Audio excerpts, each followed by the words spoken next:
बिस्मिल्लाहिर्रहमानिर्रहीम। अस्सलामुअलैकुम। हमारे चैनल कहानी हब ऑफिशियल में खुशामदीद। नाजरीन, मैं आज आपके लिए इंतहाई खौफनाक और दिलचस्प कहानी लेकर आई हूँ। लेकिन कहानी शुरू करने से पहले आपसे गुजारिश है कि अगर आपने हमारा चैनल सब्सक्राइब नहीं किया तो आप हमारे इस चैनल को सब्सक्राइब कर लीजिए और बेल आइकन को भी प्रेस कर लें ताकि हर नई आने वाली वीडियो बआसानी आप तक पहुँच सके। परिस्तान की खूबसूरत परी और जालिम जादूगर। चांद की 14वीं रात थी। गांव से बाहर पहाड़ पर एक पुरअसरार घर वाक़े था। हर चांद की 14वीं रात को 12 बजे वो घर खुद ब खुद रोशन हो जाता था और साथ ही उस घर में से किसी औरत की अजियत भरी चीखें सुनाई देने लगती। तमाम गांव वाले अपने अपने घरों की छतों पर खड़े हो जाते और पहाड़ के दामन में वाक़े उस पुरअसरार घर को देखने लगते। ये घर चूंकि गांव से बुलंदी पर था इसलिए पूरे गांव से दिखाई देता था। हर चांद की 14वीं रात को 12 बजे हमारे गांव में ऐसा ही होता था। अचानक उस पुरअसरार घर में रोशनी हो जाती थी और साथ ही किसी औरत की अजियत भरी चीखें भी सुनाई देने लगती। गांव के लोग अपने घरों की छतों से उस पुरअसरार घर को देखते रहते, मगर आज तक किसी ने भी वहां जाकर इस राज को जानने की कोशिश न की थी कि उस घर में चांद की 14वीं रात को ऐसा क्यों होता है। 2 घंटों के बाद उस घर में दोबारा तारीकी छा जाती थी और औरत की आवाज यानी चीखें भी बंद हो जाती थी। मैं बचपन से उस घर के बारे में यही सुनता आ रहा था कि इस घर में एक चुड़ैल रहती है। वो चांद की 14वीं रात को 12 बजे उस घर के जादू से रोशन कर देती है और अजियत भरी आवाज भी निकालती है ताकि कोई ये सोचकर वहां चला जाए कि वहां किसी औरत पर जुल्म किया जा रहा है और जो कोई भी वहां जाता है वो चुड़ैल उसे मारकर उसका गोश्त खा जाती है। मगर मुझे इस बात पर यकीन न था। मेरा दिल अक्सर चाहता था कि मैं उस पुरअसरार घर में जाऊं और वहां मौजूद राज को मालूम करूं, मगर मुझे घर वालों ने सख्ती से मना कर रखा था कि तुमने वहां नहीं जाना। गांव के किसी भी शख्स को उस पुरअसरार घर के नजदीक जाने की इजाजत न थी। गांव के बुजुर्गों ने भी ये फैसला किया था कि कोई भी उस पुरअसरार घर की तरफ नहीं जाएगा। आज मेरा उस पुरअसरार घर में जाने का इरादा था। सब घर वाले छत पर खड़े उस पुरअसरार घर को देख रहे होंगे तो मैं चुपके से पुरअसरार घर की तरफ निकल जाऊंगा। मैंने जब तसल्ली कर ली कि अब सब घर वाले छत पर उस पुरअसरार घर को देखने में मगन है और अब मुझे घर में से निकलते हुए कोई भी नहीं देखेगा तो मैं दरवाजे की तरफ बढ़ने लगा। मैं बार बार सीढ़ियों की तरफ मुड़कर देख रहा था कि कहीं कोई छत से उतर ना आए। अगर मुझे किसी ने बाहर जाता हुआ देख लिया तो फिर खैर नहीं। मेरा दरवाजे से सिर्फ 8-10 कदम का फासला बाकी रह गया था कि वही हुआ जिसका मुझे डर था। पीछे से अम्मी की आवाज सुनाई दी, शहरयार बेटा कहाँ जा रहे हो? कहीं भी नहीं जा रहा हो। मैंने उस वक्त कहाँ जाना है मैंने कहा तो अम्मी बोली, इधर मेरे पास आओ। मैं अम्मी के पास चला गया। मैं जानती हूँ तुम कहाँ जा रहे थे। आजकल तुम पर उस घर में जाने का भूत सवार है जहाँ से औरत की चीखें सुनाई देती हैं। तुम समझते क्यों नहीं हो कि इस घर में सिर्फ और सिर्फ इंसान के लिए एक चीज है और वो है मौत। तुम वहां जाओगे तो वहां तुम्हें मौत ही मिलेगी। मैं जानती हूँ कि तुम्हें एडवेंचर्स बहुत पसंद है, मगर ये एडवेंचर तुम्हारी जान ले सकता है। तुमने कभी सोचा है कि अगर तुम्हें कुछ हो गया तो हमारा क्या बनेगा? अगर तुम्हें कुछ हो गया तो हम भी नहीं जी पाएंगे। शहरयार, तुम मेरे साथ वादा करो कि आइंदा कभी उस घर में जाने के बारे में नहीं सोचोगे। अम्मी बोलती जा रही थी। अम्मी की आंखों से मुसलसल आंसू भी रवां थे। मैंने आगे बढ़कर अपने हाथों से अम्मी के आंसू पूछे और कहा, बस अब रोना बंद करें। मैं आइंदा के बाद कभी भी उस घर में जाने की कोशिश नहीं करूंगा। अम्मी ने मेरी बात सुनकर खुशी से मुझे गले से लगाया और बोली, मुझे यकीन था कि मेरा प्यारा सा बेटा मेरी बात जरूर मानेगा। अच्छा हो, अब छत से उस घर को देखते हैं। आज उस घर में से नीले रंग की रोशनी दिखाई दे रही है। मैं अम्मी के साथ छत पर चला गया। अम्मी ने ठीक कहा था। आज उस घर से नीले रंग की रोशनी फूटती हुई दिखाई दे रही थी। ज्यादातर उस घर से सफेद रंग की रोशनी फूटती दिखाई देती थी, मगर कभी कभी ऐसे होता था कि वो घर किसी मुख्तलिफ रोशनी से रोशन हो जाता। मैंने अम्मी को तो ये कहकर तसल्ली दे दी थी कि आइंदा कभी उस घर में जाने की कोशिश नहीं करूंगा, मगर अंदर से मेरा दिल अब भी उस घर में जाने के लिए इतना ही बेताब था जितना पहले था। इसलिए मैंने अगली चांद की 14वीं रात को हर सूरत में वहां जाने का फैसला कर लिया। दिन गुजरने लगे और गुजरते ही गए। अगली चांद की 14वीं रात भी आ गई। मैंने शाम के वक्त अम्मी से कहा कि मैं जिशान के घर जा रहा हूँ, 2 दिन बाद वापस आऊंगा। अम्मी बोली, इस वक्त तुम जाओगे तो जिशान के घर पहुंचने तक अंधेरा हो जाएगा। इसलिए अभी न जाओ, कल सुबह चले जाना। मैंने कहा, अम्मी मैं बच्चा तो हूँ नहीं जो अंधेरे से डर जाऊंगा। अम्मी बोली, मर्जी तो तुमने अपनी ही करनी है, इसलिए तुमसे बहस करने का कोई भी फायदा नहीं, जाओ चले जाओ। मैंने शुक्र किया और अम्मी के गले मिला और घर से निकल पड़ा। जिशान मेरा दोस्त था, उसका गांव मेरे गांव से थोड़ी ही दूर था। मैं और जिशान अक्सर एक दूसरे के घर आते जाते रहते थे, इसलिए आज भी मैंने अम्मी से जिशान के घर जाने का कहा था, जो कि महज एक बहाना था। मैं जिशान के घर नहीं जा रहा था, बल्कि मेरी मंजिल पहाड़ पर मौजूद पुरअसरार घर था। आज चांद की 14वीं रात थी और मैं उस पुरअसरार घर में जाकर वहां का राज मालूम करना चाहता था। वैसे तो मुझे वहां जाने की इजाजत मिलनी न थी, इसलिए मैंने यही सोचा कि अम्मी से कहूंगा कि मैं जिशान के घर जा रहा हूँ और उस पुरअसरार घर में चला जाऊंगा। घर से निकलने के बाद मेरा रुख उस पहाड़ की तरफ था जिस पर वो पुरअसरार घर वाक़या था। मैं हर कदम फूंक फूंक कर उठा रहा था, क्योंकि मुझे डर था कि अगर किसी ने मुझे उस पहाड़ की तरफ जाते हुए देख लिया तो फिर मेरी खैर ना होगी। अल्लाह अल्लाह करके मैं गांव से बाहर निकला। अब मेरा डर काफी हद तक कम हो गया था, क्योंकि गांव से बाहर पहाड़ की तरफ कोई भी नहीं जाता था, इसलिए अब मुझे ये खतरा नहीं था कि कोई मुझे देख लेगा। मैं मुसलसल पहाड़ की जानिब बढ़ रहा था। चलते चलते आखिरकार मैं पहाड़ के पास पहुंचा। मेरे वहां पहुंचने तक सूरज गरूब हो चुका था। आज पहली बार मैंने उस पहाड़ को करीब से देखा था। उसकी बुलंदी तकरीबन 1600 फुट थी और वो पुरअसरार घर पहाड़ पर जमीन से 300 फुट की बुलंदी पर वाक़या था। मुझे उस पुरअसरार घर तक पहुंचने के लिए पहाड़ पर चढ़ना था, जो कि मेरे लिए बहुत ही ज्यादा मुश्किल काम था, क्योंकि आज से पहले मैं कभी किसी पहाड़ पर नहीं चढ़ा था। मैंने अल्लाह का नाम लेकर पहाड़ पे चढ़ना शुरू कर दिया। चांद की 14वीं रात होने की वजह से चांद की रोशनी जमीन पर फैलने लगी थी, जो कि पहाड़ पर चढ़ने में मेरी खासी मदद कर रही थी। मैं जैसे जैसे पहाड़ पर चढ़ता जा रहा था, पता नहीं क्यों मेरे दिल में एक अनजाना सा खौफ जन्म लेता जा रहा था। मुझे ऐसे लग रहा था कि अभी कुछ होने वाला है। मेरे दिमाग में अम्मी की बातें गर्दिश कर रही थी। आजकल तुम पर इस पुरअसरार घर में जाने का भूत सवार है, जहाँ से औरत की चीखें सुनाई देती हैं। तुम समझते क्यों नहीं कि उस घर में इंसान के लिए सिर्फ और सिर्फ एक चीज है, और वो चीज है मौत। तुम उस घर में जाओगे तो वहां से तुम्हें मौत ही मिलेगी। अम्मी की यही बातें मुसलसल मेरे दिमाग में घूम रही थी। मुझे ऐसे लग रहा था कि अम्मी ठीक कहती थी, इस घर में वाकई मौत है, और मैं भी कितना पागल हूँ कि खुद अपने कदमों पर चलकर अपनी मौत के पास जा रहा था। मैंने सोचा अभी भी मेरे पास बहुत वक्त है, क्यों ना मैं वापस चला जाऊं। मगर नहीं, मैं वापस नहीं जाऊंगा। अगर मैं वापस चला गया तो ये मर्दानगी की तौहीन होगी, क्योंकि मर्द जब एक रास्ते पर चल पड़ते हैं तो अपना मकसद पूरा करके वापस लौटते हैं। मैं भी अपना मकसद पूरा करके ही वापस आऊंगा। मैं उस पुरअसरार घर के राज को हर सूरत में जानकर रहूंगा, चाहे उसके लिए मुझे अपनी जान की कुर्बानी ही क्यों ना देनी होगी। मैं सोचूं में उस पुरअसरार घर के करीब पहुंच चुका था। मैंने अपने हाथ पर बंधी हुई घड़ी में टाइम देखा, 11:30 बज रहे थे। उस पुरअसरार घर में रोशनी होने और औरत की अजियत भरी चीखें सुनाई देने में अभी आधा घंटा बाकी था। मैं काफी थका हुआ था, इसलिए उस घर के बाहर एक बड़े पत्थर पर आराम करने के लिए बैठ गया। वक्त अपनी रफ्तार से गुजर रहा था। जूजू वक्त गुजरता जा रहा था, मेरे दिल में खौफ बढ़ता जा रहा था। मुझे ऐसे लग रहा था कि अभी आज की रात शायद मेरी जिंदगी की आखिरी रात होगी। मैं उस घर में जाने के बाद शायद कभी भी वापस नहीं लौटूंगा।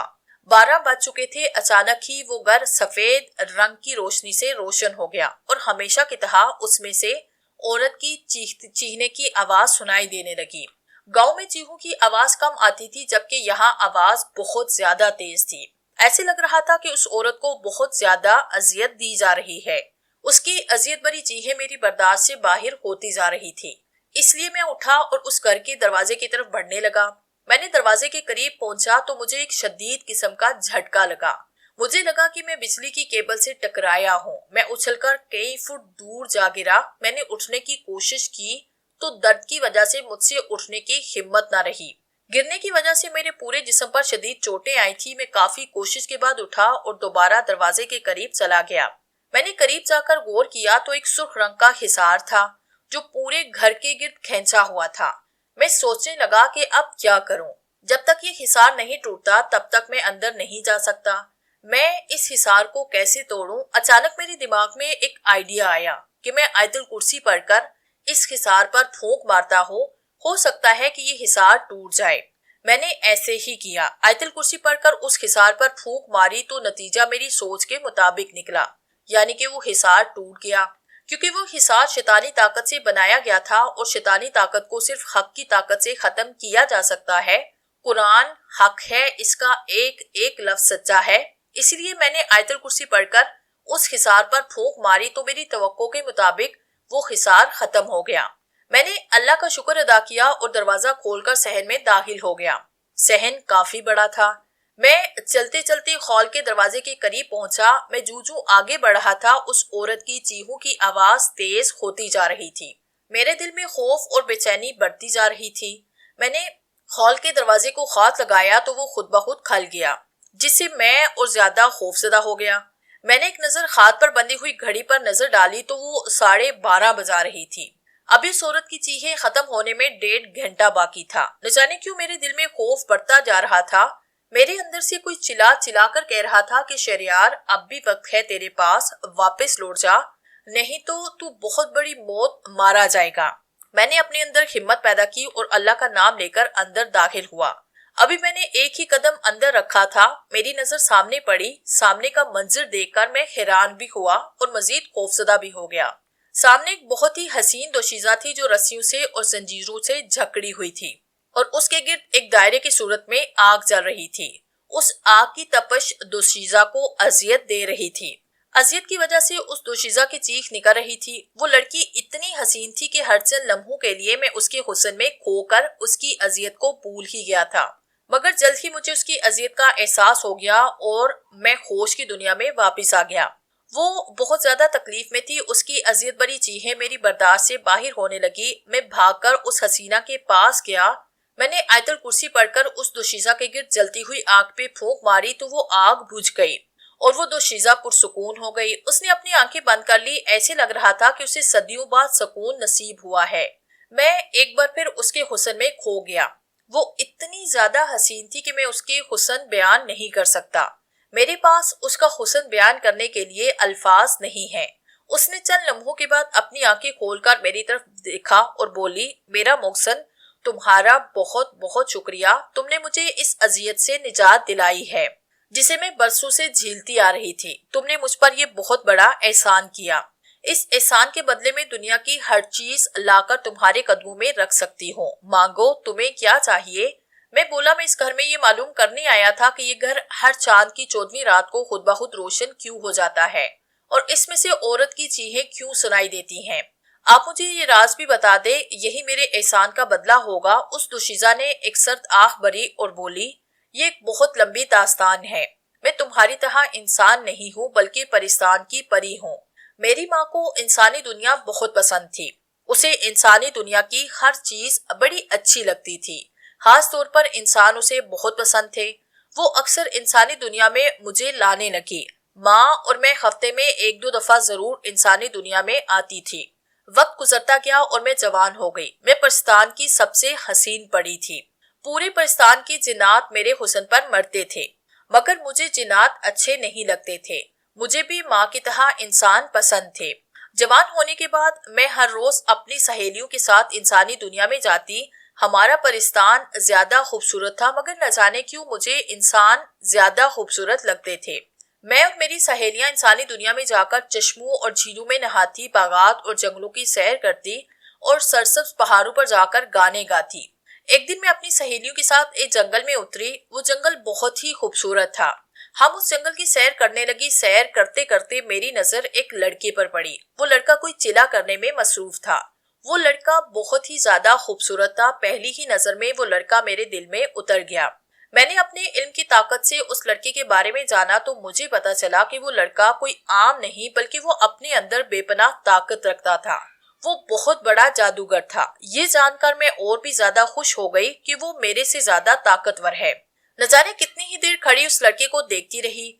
मेरी सहेलियां जान गई थी कि वो लड़का पहली ही नजर में मेरे दिल में उतर चुका था। वो मुझे अकेला छोड़कर जंगल की सैर करने चली गई। मैं वहीं खड़ी होकर उस लड़की के चिल्ला खत्म होने का इंतजार करने लगी। न जाने कितने ही घंटे मैंने वहां खड़े खड़े गुजार दिए थे, मगर उस लड़के का चिल्ला खत्म नहीं हुआ था।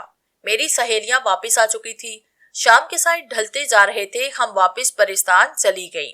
अगले दिन मैं अपनी सहेलियों के साथ दोबारा उसी जंगल में आई। वो लड़का उस दिन भी पिछले दिन की तरह चिल्ले में मसरूफ था।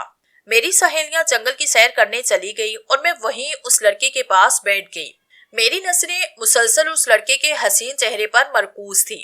दिल चाहता था कि हर वक्त वो मेरे सामने रहे और मैं उसे देखती रहूं। न जाने कैसा जहर था उस लड़के में जिसकी वजह से मैं उसकी दीवानी हो गई थी। रात की तारीकी छाने लगी। मेरी सहेलियां जंगल की सैर करके वापस आ गई और मैं न चाहते हुए भी उस लड़के को वहीं छोड़कर परेशान वापस आ गई।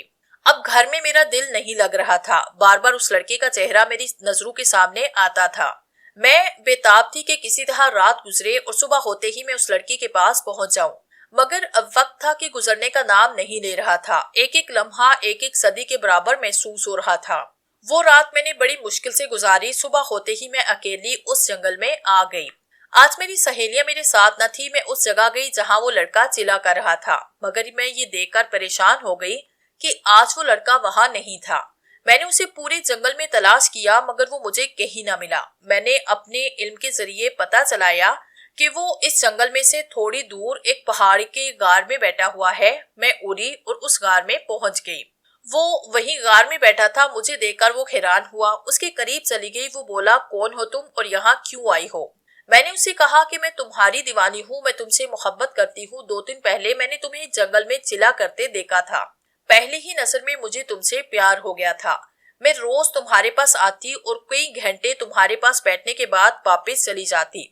तुम चिल्ला करने में मगन होते थे, इसलिए तुमने मुझे नहीं देखा। आज जब मैं वहां आई जहां तुम मुझे हर रोज चिल्ला करते हुए दिखाई देते थे, तो तुम वहां नहीं थे। मैंने तुम्हें पूरे जंगल में तलाश किया मगर तुम मुझे कहीं ना मिले। फिर मैंने अपने इल्म के जरिए मालूम किया तुम इस गार में हो, तो मैं यहाँ चली आई। वो लड़का हर चंद लम्हे मुझे हैरानगी से देखता रहा। फिर बोला, तुम बहुत हसीन हो। मैंने आज तक तुम जैसी खूबसूरत लड़की नहीं देखी। सच तो ये है कि मुझे भी तुमसे प्यार हो गया है। अच्छा, अभी तुमने कहा था कि तुमने अपने इल्म के जरिए मालूम किया है कि मैं इस गार में हूँ। तुम्हारी इस बात से मुझे लगा कि तुम इंसान नहीं बल्कि किसी और मखलूक से ताल्लुक रखती हो। और हाँ, नाम क्या है तुम्हारा? तुमने ठीक कहा है, मैं इंसान नहीं परिस्तान की परी हूँ और मेरा नाम अनूशी है। तुम्हारा नाम क्या है? मैंने कहा तो वो बोला, मेरा नाम रंजीत जादूगर है। उसके नाम के साथ जादूगर का लफ्ज सुनकर मैं हैरान हुई। तो क्या तुम जादूगर हो? वैसे मैंने अपने इल्म के जरिए मालूम किया है कि तुम मुझसे भी ज्यादा ताकतवर हो। वो बोला, मुझे बचपन से जादू सीखने का बहुत शौक था। उस वक्त मेरी उम्र 12 साल थी जब मैं एक बहुत बड़े जादूगर के पास जादू सीखने के लिए गया। मैंने जब उस जादूगर को बताया कि मुझे जादू सीखने का शौक है और मैं उसके पास जादू सीखने आया हूँ, तो वो बहुत खुश हुआ। उसने मुझसे वादा किया कि वो मुझे जादू सिखाएगा, मगर उसने कहा कि जादू सीखने के लिए मुझे उसी के पास रहना पड़ेगा। मैंने उसकी बात मानी और उसके पास ही रहने लगा। आहिस्ता आहिस्ता वो मुझे जादू सिखाने लगा। साथ साथ वो मुझसे चिले भी कराने लगा, जिससे मेरे पास ताकतें आने लगी। वक्त गुजरता गया और मैं जादू का माहिर होता चला गया। जादूगर अब बहुत बूढ़ा हो चुका था। उसके जिस्म से तवानाई खत्म होती जा रही थी। एक दिन उसने मुझे अपने पास बिठाया और बोला, मेरी मौत का वक्त करीब आ चुका है। शायद बहुत जल्द मेरी मौत हो जाए। मैं चाहता हूँ कि मरने से पहले अपनी तमाम ताकतें तुम्हें दे दूं, क्योंकि तुम ही मेरे वारिस हो। उसने एक मंत्र पढ़कर मुझ पर फूंक मारी तो मुझे अपने अंदर अजीब सी तब्दीली महसूस हुई। मैं अपने आप को बहुत ज्यादा ताकतवर महसूस करने लगा। जादूगर दोबारा बोला, मैंने अपनी तमाम ताकतें तुम्हें दे दी हैं। तुम इतने ज्यादा ताकतवर हो गए हो कि तुम बड़े से बड़े जादूगर से आसानी से मुकाबला कर सकते हो। मेरी एक बात हमेशा याद रखना, कभी किसी से शिकस्त मत खाना, क्योंकि शिकस्त में सिर्फ और सिर्फ तुम्हारी मौत होगी। अब उसकी सांसें रुकने लगी। वो बहुत अजियत में दिखाई देने लगा। चंद ही लम्हों के बाद उसकी रूह उसके जिस्म से परवाज कर गई और वो हमेशा हमेशा की नींद सो गया। मुझे उसकी मौत का बहुत अफसोस हुआ। वो बहुत ही अजीम इंसान था। मैं घंटों उसकी लाश के बैठकर रोता रहा। फिर मैंने एक गड्ढा खोदा और उसकी लाश को दफना दिया। वक्त गुजरता रहा। मैं चिले करके अपनी ताकतों को मजीद बढ़ाता रहा। आज से 2 साल पहले मेरी आकाश जादूगर से दुश्मनी हो गई। आकाश जादूगर के पास मुझसे ज्यादा ताकत थी। उसने मुझ पर कई बार हमले किए। मैंने हर बार बड़ी मुश्किल से अपनी जान बचाई। अब मैं मजीद चिले करके अपनी ताकतों को बढ़ा रहा हूँ, ताकि आकाश जादूगर से आखिरी मुकाबला करके उसे हमेशा के लिए खत्म कर दूं। मैं बोली, अब तुम्हें चिल्ला करने की जरूरत नहीं है। अब मेरी ताकतें भी तुम्हारे साथ हैं। अगर आकाश जादूगर ने तुम पे हमला किया तो हम दोनों मिलकर उसका मुकाबला करेंगे। वो हमसे कभी भी जीत नहीं सकता। इंशाल्लाह फतेह हमारी होगी, हम दोनों मिलकर उसे हमेशा हमेशा के लिए खत्म कर देंगे। वो बोला, हाँ ये ठीक है, हम दोनों उसके मुकाबले में अपनी अपनी ताकतें इस्तेमाल करेंगे तो जीत हमारी ही होगी। मैं खुश हूँ कि तुम मुझे मिल गई, मुझे बरसों से तुम जैसी लड़की की तलाश थी, तुम मुझे मिल गई हो तो मेरी तलाश खत्म हो गई है। इसी तरह हम दोनों सारा दिन बातें करते रहे। शाम के वक्त मैं वापस परिस्तान अपने घर आई। उस दिन मैं बहुत ज्यादा खुश थी। बात बात पर मेरे चेहरे पर मुस्कुराहट बिखरती थी। माँ मुझे बहुत ज्यादा खुश देखकर बोली, अनुषी क्या बात है, आज तुम बहुत ज्यादा खुश दिखाई दे रही हो। वो माँ, मुझे एक इंसान से प्यार हो गया है, इसलिए मैं बहुत ज्यादा खुश हूँ। और हाँ, वो लड़का भी मुझसे प्यार करता है। वो बहुत ज्यादा ताकतवर है, उसके पास मुझसे भी ज्यादा ताकतें हैं। माँ बोली, अच्छा तो आज इस वजह से मेरी बच्ची इतनी खुश दिखाई दे रही है। अल्लाह ताला तुम्हें इसी तरह खुश रखे। तुम जानती हो मैं इंसानों को बहुत पसंद करती हूँ। मैं खुश हूँ कि तुमने एक इंसान को अपनी जिंदगी का साथी मुंतखब किया और मुझे तुम पर पूरा भरोसा है। तुमने जिसे पसंद किया यकीनन वो एक बहुत अच्छा इंसान होगा। कल सुबह तुम उसे अपने साथ लेकर आना, मैं खुद देखूंगी, उससे मिलूंगी और फिर बहुत जल्द तुम दोनों की शादी कर दूंगी। माँ की बात सुनकर मैं शर्मा गई और भागकर अपने कमरे में चली गई। वो सारी रात भी मैंने रंजीत जादूगर के बारे में सोचते गुजार दी। अगली सुबह मिलने में उसे गार में चली गई। वो अभी तक सोया हुआ था। मैंने उसे झंझोड़ा तो वो हड़बड़ाकर उठ बैठा। आज तुम कुछ जल्दी नहीं आ गई? उसने आंखें खोलकर मेरी तरफ देखते हुए कहा। तो मैं बोली, क्या कह रहे हो, जल्दी आई हो? दिमाग तो ठीक है ना तुम्हारा? बाहर निकलकर देखो, सूरज सर पर पहुंच गया है। वो बोला, इतनी जल्दी सूरज सर पर पहुंच आया है? मैं सोच रहा था रात हो गई। अभी मैं बोली, अच्छा छोड़ो इस बात को, उठकर जल्दी से फ्रेश हो जाओ, माँ ने बुलाया है तुम्हें। वो बोला, मेरी माँ को तो मरे हुए पूरे 20 साल गुजर चुके हैं, वो कैसे बुला सकती है मुझे? मैंने कहा, अरे पागल, तुम्हारी नहीं मेरी माँ ने बुलाया है तुम्हें। वो उठकर मेरे करीब बैठा और बोला, तुमने अपनी माँ को मेरे बारे में सब कुछ बता दिया? मैं बोली, हाँ मैंने तुम्हारे बारे में अपनी माँ को सब कुछ बता दिया, इसीलिए वो तुमसे मिलना चाहती है। वो बोला, तुम यहीं बैठो, मैं चश्मे से नहा के आता हूँ। वो कार से बाहर निकला और मैं वहीं बैठी उसका इंतजार करने लगी। थोड़ी देर के बाद वो कार में दाखिल हुआ। वो बहुत ज्यादा हसीन दिखाई दे रहा था। मैं चंद लम्हों के लिए उसके हुस्न में खो गई। हेलो, कहाँ गुम हो गई? उसकी आवाज सुनकर मैं होश की दुनिया में वापस आई। मैं देख रही हूँ कि मेरा चांद किस कदर खूबसूरत है। मैंने उसकी तरफ देखते हुए कहा। तो बोला, चांद इतना प्यारा नहीं होना जितनी ज्यादा चांद की चांदनी प्यारी होती है। तुम मेरी चांदनी हो, मुझसे भी ज्यादा खूबसूरत और प्यारी हो तुम मेरी चांदनी हो। अच्छा अब खुशामद बंद करो, घर में माँ इंतजार कर रही होगी। मैंने उसका हाथ अपने हाथों में लिया और उसे अपने साथ ले उड़ी। कुछ ही देर के बाद हम परिस्तान जा पहुंचे। मैं उसे अपने घर ले गई।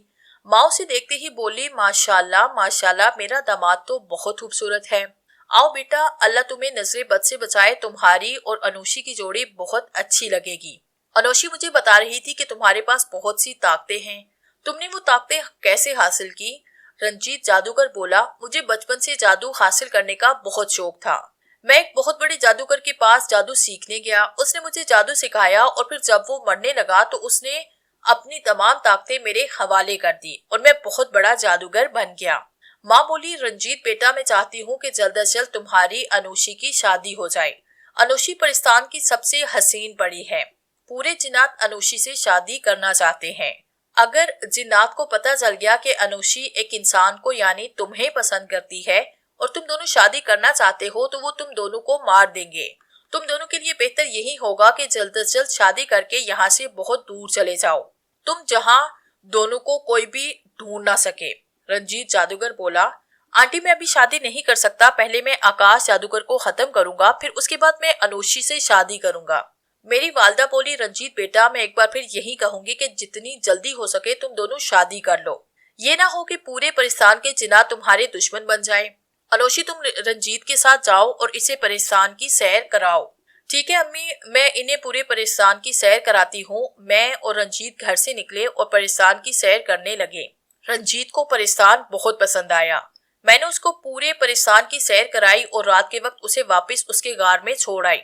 अगली सुबह मैं दोबारा रंजीत के पास गार में गई तो वो सोया हुआ था। मैंने उसे जगाया तो उसने एक बार आंखें खोली, मुझे देखकर थोड़ा सा मुस्कुराया और दोबारा अपनी आंखें बंद कर ली।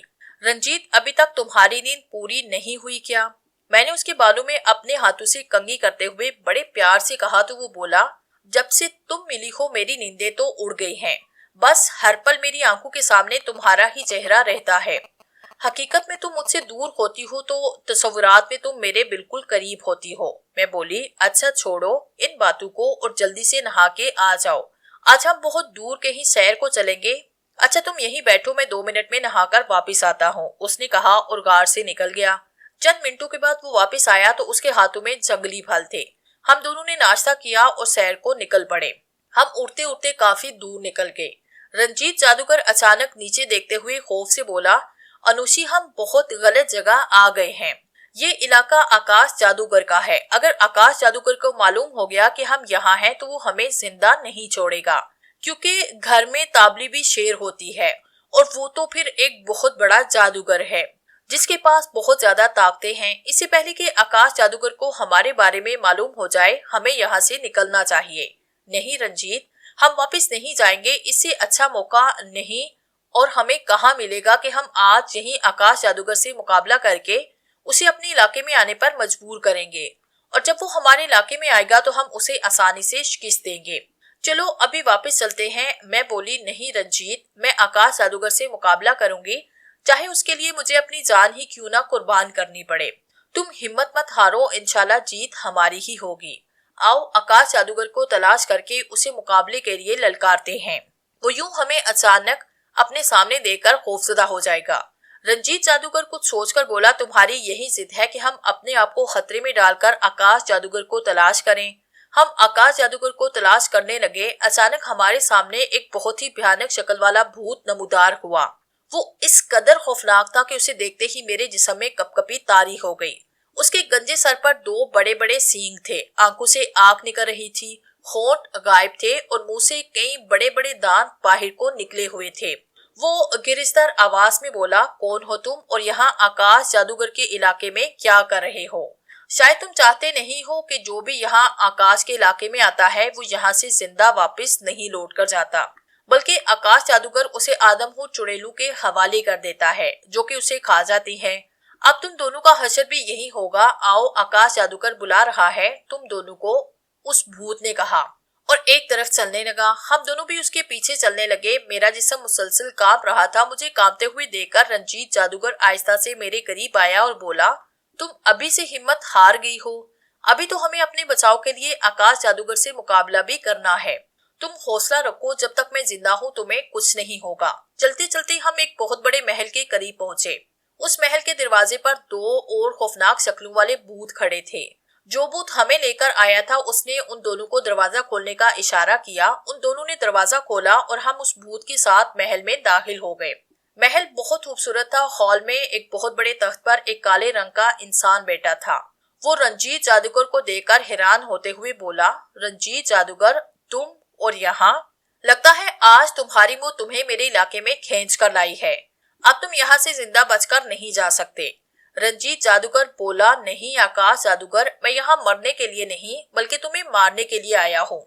पहले तो तू मुझ पर वार करता था और मैं जवाब में सिर्फ दिफा करता था, मगर अब मैं वार करूंगा और तुझे दिफा करने का मौका भी ना दूंगा। रंजीत जादूगर ने अचानक एक मंत्र पढ़कर आकाश जादूगर की तरफ फूंक मारी तो उससे आकाश जादूगर को आग ने अपनी लपेट में ले लिया। वो चीखने लगा। उसकी चीखों की आवाज सुनकर उसके तमाम गुलाम, जिन्नात, चुड़ैलें और भूत अगट्ठे हो गए और हम पर हमला करने लगे। मैंने और रंजीत जादूगर ने उनका डट के मुकाबला किया और चंद ही मिनटों में उन सबको खत्म कर दिया। आकाश जादूगर को अभी तक आग ने अपनी लपेट में लिया हुआ था। रंजीत जादूगर बोला, अनुषी अब हमें यहाँ से जाना होगा। थोड़ी देर आकाश जादूगर इसी तरह अजियत में रहेगा, उसे आग जलाती रहेगी, फिर उसकी रूह उसके जिस्म से परवाज कर जाएगी और उसके सरते ही ये महल भी तबाह हो जाएगा, क्योंकि ये महल उसने अपने जादू से बनाया है। उसके मरते ही ये जादू खत्म हो जाएगा और महल तबाह हो जाएगा। मैं बोली, रंजीत तुम तो कह रहे थे कि आकाश जादूगर बहुत ताकतवर है, वो हमसे कभी ना मरेगा, मगर ऐसा ना हुआ। वो तो हमारे पहले ही वार से खत्म होने वाला है। रंजीत बोला, मैंने उस पर कोई मामूली वार नहीं किया। ये मेरी सबसे बड़ी ताकत है कि जब किसी को आग लगा देता हूँ तो वो चंद लम्हे तड़पने के बाद मर जाता है, चाहे वो कितना ही ताकतवर क्यों ना हो। ये ताकत मैंने पूरे 2 सालों का एक चिला करने के बाद हासिल की है। चलो अब यहाँ से निकले, ये महल अभी तबाह होने वाला है। रंजीत ने मेरे हाथ को पकड़ा और एक मंत्र भरकर फूंक मारी। दुश्मन भी खत्म हो गया है, अब तो तुम्हें किसी से कोई खतरा नहीं। रंजीत बोला, मैं शादी के लिए तैयार हूँ, तुम जिस वक्त भी कहोगे हम उसी वक्त शादी कर लेंगे। मैं बोली, हम आज ही शादी करेंगे, माँ के पास चलते हैं, तुम माँ को बताना कि तुम शादी के लिए तैयार हो, माँ आज ही हमारी शादी करा देगी। रंजीत बोला, ठीक है आओ चलते हैं। हम दोनों उड़े और माँ के पास चले गए। माँ हमें यूं अचानक देखकर हैरान हुई और जब रंजीत ने कहा कि वो शादी के लिए तैयार है तो माँ की खुशी की कोई इंतहा न रही। बोली, मैं आज ही शाम को तुम दोनों की शादी करवा दूंगी, मगर पहले मुझे तमाम जिन्नात को इस शादी के लिए राजी करना होगा। मैं अभी जाकर इस शादी के लिए पूरे परिस्तान के जिन्नात को राजी करती हूँ, माँ ने कहा और घर से बाहर निकल गई। और हम दोनों बहुत खुश थे कि हम एक होने जा रहे थे। कुछ देर के बाद माँ ने मुझे और रंजीत को वो लिबास दिया जो परिस्तान में शादी के वक्त लड़का और लड़की पहनते थे और कहा, तुम दोनों तैयार हो जाओ, शाम को तुम्हारी शादी है। मैंने पूरे परिस्तान को तुम दोनों की शादी में मदऊ किया है। शाम का वक्त था, पूरे परिस्तान के जिन्नात और परियां हमारे घर में इकट्ठे थे। मेरी और रंजीत की शादी का जश्न मनाया जा रहा था। परियां नाच गा रही थी। थोड़ी देर के बाद परिस्तान के रिवाज के मुताबिक मेरी और रंजीत की शादी हुई और रंजीत मुझे लेकर इंसानी दुनिया में आ गया। एक पहाड़ पर उसने अपने जादू से एक प्यारा सा घर बनाया हुआ था और फिर हम उसी घर में रहने लगे। हम दोनों बहुत ज्यादा खुश थे। रंजीत शादी के बाद मुझे पहले से भी ज्यादा प्यार करता था। हम दोनों रोज सुबह घर से निकल जाते, सारा दिन घूमते रहते और शाम को घर वापस आ जाते। कभी कभी हम परिस्तान में माँ के घर भी चले जाते। हमने माँ को कई बार कहा कि वो कहती थी कि मैं परिस्तान में पैदा हुई, सारी जिंदगी मैंने परिस्तान में ही गुजारी, अब जबकि मेरी मौत बहुत करीब है, मैं इंसानी दुनिया में क्यों चली जाऊं, मैं परिस्तान में ही मरूंगी। वक्त गुजरता चला गया और रंजीत की शादी को 1 साल हो गया। एक रात जब मेरी आंख खुली तो रंजीत कमरे में नहीं था। मैंने उसे पूरे घर में तलाश किया मगर वो मुझे कहीं पर दिखाई न दिया। मैं परेशान हो गई, वो रात के इस वक्त मुझे अकेला छोड़कर कहाँ चला गया। अचानक मेरे दिमाग में आया कि अपने इल्म से उसके बारे में मालूम करती हूँ कि वो कहाँ है। मैंने मालूम किया कि वो घर के बाहर एक गार में बैठा है। जब मैं गार में दाखिल हुई तो सामने का मंजर देखकर मैं हैरान और परेशान हुई। रंजीत के सामने एक इंसानी लाश पड़ी हुई थी और वो उसका गोश्त खा रहा था। मुझे अपने सामने देखकर वो परेशान हुआ और बोला, अनुषी तुम यहाँ? मैंने कहा, हाँ रंजीत, मैं यहाँ तुम्हारे सामने खड़ी हूँ। मैंने कभी भी ये ना सोचा था कि तुम इतने घटिया निकलोगे। तुम इंसान होकर भी इंसानों का गोश्त खाते हो। न जाने कितने ही मजलूम इंसानों को मारकर तुमने उनका गोश्त खाया। इस जुल्म से निजात दिलाऊंगी, इस खेल को खत्म करूंगी मैं और तुम्हें हमेशा के लिए खत्म कर दूंगी और इंसान को तुम्हारे इस जुल्म से निजात दिलाऊंगी। मैंने पास पड़ा हुआ एक बड़ा सा पत्थर उठाया और उसके सर पे दे मारा। इसके सर से खून का एक फवारा निकला और वो जमीन पर गिर पड़ा। वो चीखने लगा, चिल्लाने लगा। वो इस कदर अजियत में था कि उसकी अजियत देखकर मेरी आंखों में आंसू आ गए। मैं रोने लगी। मैं कभी सोच भी नहीं सकती थी कि अपने महबूब का ये हशर मैं खुद करूंगी, मगर नहीं, वो इंसानियत का दुश्मन था। इंसानियत के बचाव के लिए उसे खत्म करना जरूरी था। यही सोचकर मैंने एक और पत्थर उठाया और उसे मारने लगी कि वो गायब हो गया। फिर मैं कई दिन तक उसे तलाश करती रही मगर वो मुझे कहीं भी ना मिला। एक दिन मैं सोई हुई थी कि मुझे अपने करीब किसी की आहट महसूस हुई। मैंने आंख खोली तो रंजीत मेरे करीब खड़ा था। वो बोला, उस दिन तुमने मुझे जख्मी करके बड़ी अजियत पहुंचाई थी, मुझे अब मैं तुम्हें पूरी जिंदगी के लिए अजियत दूंगा। उसने मेरा बाजू पकड़ा और मुझे खींचता हुआ खाल में ले आया। उसने एक मंत्र पढ़कर फूंक मारी तो मेरे इर्द गिर्द आग जलने लगी और साथ मुझे जंजीरों ने जकड़ लिया। मैं बहुत अजियत में थी। मुझे अजियत में देखकर वो कह कहे लगाने लगा और वहां से चला गया। जाते जाते उसने उस घर के गिर्द एक हिसार कायम कर दिया ताकि कोई भी इस घर में दाखिल ना हो सके। उसके जाने के 2 घंटे के बाद मेरा जिस्म पत्थर का बन गया। फिर हर चांद की 14वीं रात को मेरा जिस्म असली हालत में आता और मैं चीखती थी मगर कोई भी मेरी मदद को ना आता। इसी तरह 20 साल बीत गए। आज तुमने 20 बरसों के बाद मुझे अजियत से निजात दिलाई। मैंने कहा, रंजीत जादूगर अब कहाँ है? अनुषी ने कहा, आज से 2 साल पहले उसके दुश्मन आकाश जादूगर ने उसे मार दिया था। तुम सोच रहे होगे कि आकाश जादूगर तो बहुत पहले रंजीत जादूगर के आग लगाने से मर गया था। वो उस वक्त मरा नहीं था। वो आग उसे मार नहीं सकती थी। वो जिंदा था। उसके बाद उसने अपनी ताकतों को मजीद बढ़ाना शुरू किया, यहाँ तक कि उसकी ताकतें रंजीत जादूगर की ताकतों से कई गुना ज्यादा हो गई। फिर उसने रंजीत जादूगर को आसानी से खत्म कर दिया। अच्छा मेरे मोहसिन, अब मुझे वापस परिस्तान जाना है। तुम्हारा बहुत बहुत शुक्रिया कि तुम मुझे इस अजियत से निजात दिलाई, वरना मैं मरते दम तक इसी अजियत में मुब्तला रहती। अनुशी ने कुछ पढ़कर फूंक मारी तो गायब हो गई और मैं वापस घर की तरफ चल दिया। मैं बहुत खुश था कि मैंने इस घर का राज भी मालूम कर लिया था और एक मजलूम परी को आजाद भी करा दिया था। अगली सुबह गांव में ये खबर फैल गई कि पहाड़ से वो घर गायब हो गया है। मैंने छत पर चढ़कर देखा तो वो घर वाकई मौजूद नहीं था। शायद रंजीत जादूगर का जादू उसी घर से हिसार टूटने के बाद खत्म हो गया था, इसीलिए वो घर गायब हो गया था। वो परी मुझे दोबारा कभी भी दिखाई न दी और ना ही उन पहाड़ों से किसी के चीखने की आवाजें सुनाई दी।